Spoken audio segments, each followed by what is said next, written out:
Hello all, I am Gaurav, and in this video I want to take you through a step-by-step process of how to prepare for your dream company. So this is completely based on my experience, and I would give you a step-by-step plan that has worked for me in the past. So let's start. So the first question is, how much time could it take? Uh, the answer is timeline is highly subjective and it depends on where you are now. So what is your level of like coding at this point of time?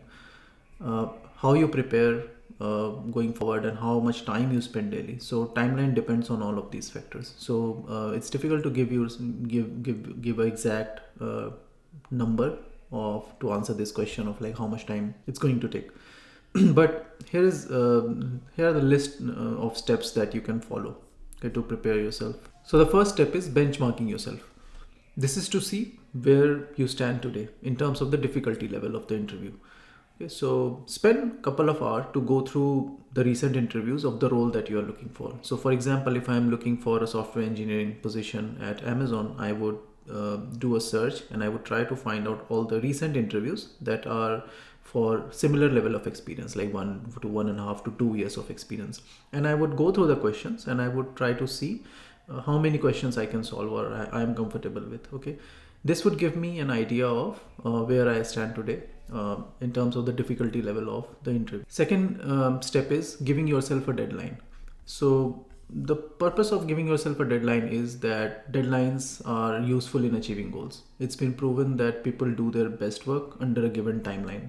Okay, so how to give yourself a deadline? So it could be anything, any number that you think you can cover all the topics in. So it could be 3 months, 6 months. Okay, but if you already have an interview schedule, then that is your deadline. Okay, so just give a date which is like 1 week, maybe at least a week before the actual interview date, and that is your deadline.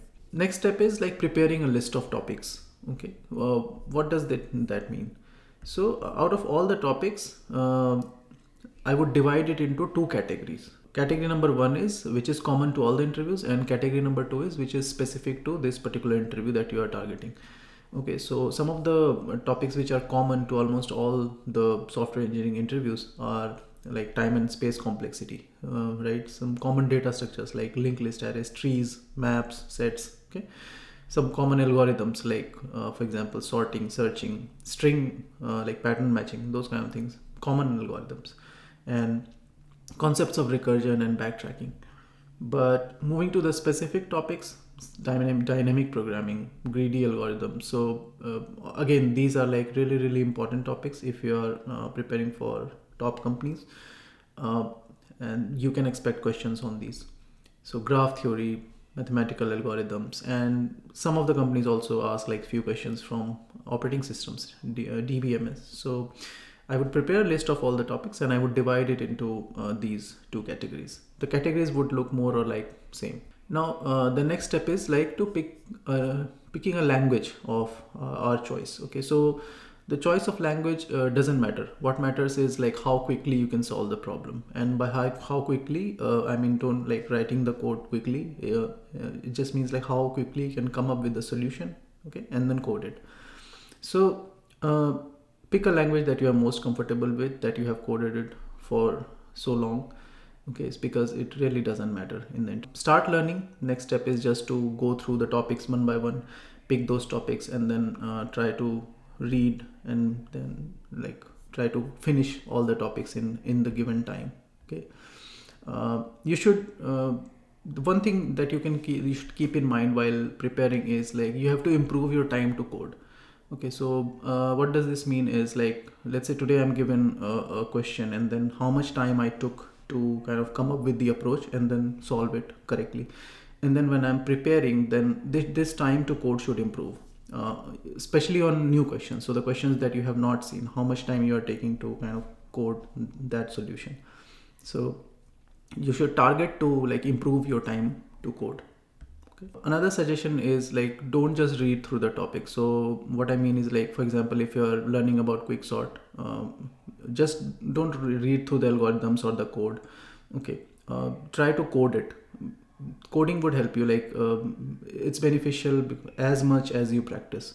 Okay, so don't just read, through the topics. Try to code as much as possible. Revision is very important, because now you have learned a lot, and people forget, right? So what you have to do, like you have to keep on revising.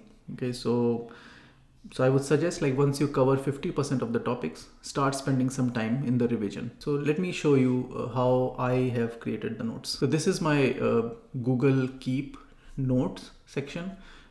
You can see here, like, I have all the like notes for small topics, and like these are like totally relevant to me. So it might make no sense to you, but for example, shortest path algorithm comparison. So whenever I want to see, like, I'm forgetting this, like I would just open this and see single source shortest path, for example.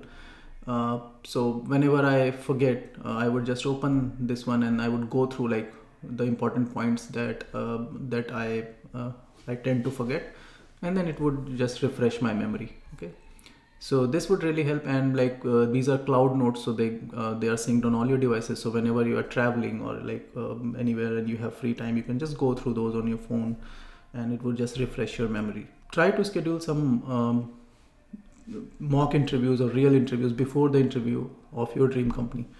Okay, so this is again very important. This would give you an idea of like the actual interview scenario, the pressure scenario, and how you cope with it.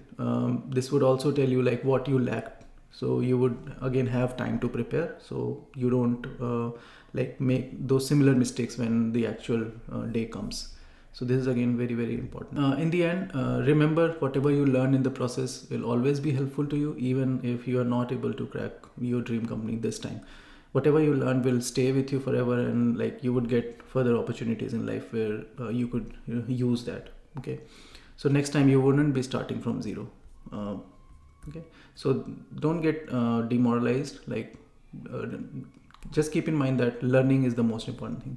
So that is it for this video. Thanks for watching.